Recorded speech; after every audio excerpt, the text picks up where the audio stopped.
महापालिका निवडणुका जसजशा जवळ येत चाललेल्या आहेत तसतसा शहरांमध्ये बॅनरबाजीलाही ऊत आलाय। आचारसंहिता लागू होण्यापूर्वी आपला संदेश हा मतदारांपर्यंत पोहोचवावा याची खटपट इच्छुक करतायत। मुंबईत दादरमध्ये एक असाच काहीसा प्रयत्न झाला आणि याच्यावर टीका झाल्यानंतर हा बॅनर अवघ्या काही तासामध्ये हटला देखील। नेमकं काय घडलं दादरमध्ये आणि या बॅनरची काय इतकी चर्चा होतीये याचा आढावा घेणारा हा पुढचा स्पेशल रिपोर्ट।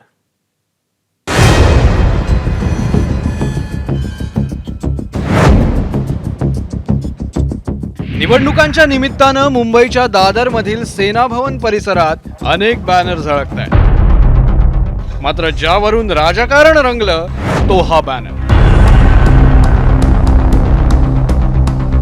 बॅनर लावलाय मनसेचे कुर्ला भागातील पदाधिकारी लक्की कर्डक यांनी। बॅनरवर तमाम शिवसैनिक आणि मनसैनिकांचा आवडता फोटो अर्थात बाळासाहेबांनी उद्धव आणि राज ठाकरेंच्या गळ्यात हात टाकलेला आणि त्यावर ठळक अक्षरातला मजकूर आहे, जो ठाकरेंचा सेवक तोच मुंबईचा नगरसेवक।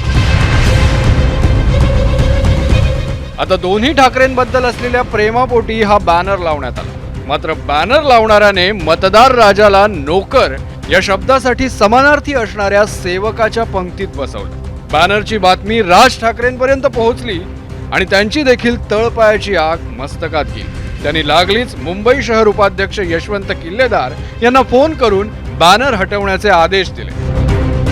मनसेच्याच कार्यकर्त्यांचा प्रताप आणखी इतरांपर्यंत पोहोचू नये म्हणून किल्लेदार देखील कामाला लागले आणि त्यांनी बॅनर हटवला।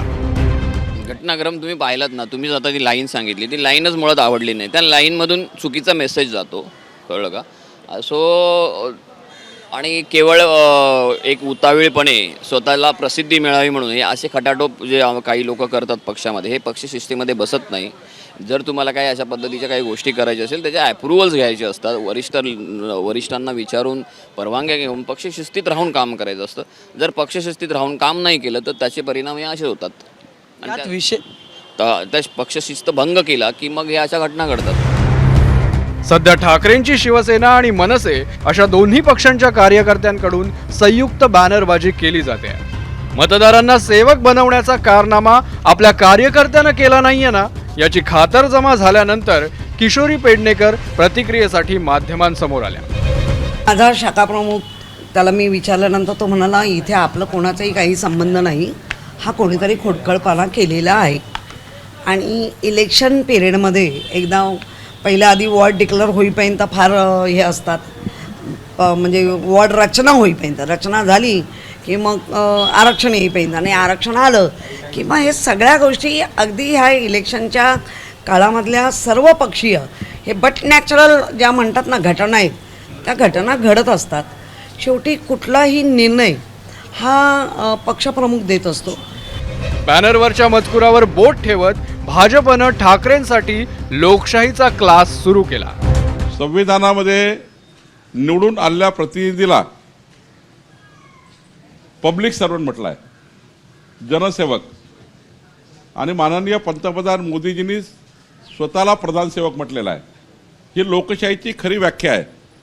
लोकशाहीच्या व्याख्येला डावलून ठाकरे जर असे म्हणत असतील हे ठाकरेचे सेवक आहे, मात्र त्या ठिकाणी ठाकरेची सेवा करणार आहे, तर मग ते जनतेला न्याय देऊ शकणार नाही, ते ठाकरेच्या सेवेत दिवसभर राहतील। आता या सगळ्या घोळासाठी फक्त बॅनर लावणाऱ्या मनसेच्या कार्यकर्त्याला जबाबदार ठरवायचं का?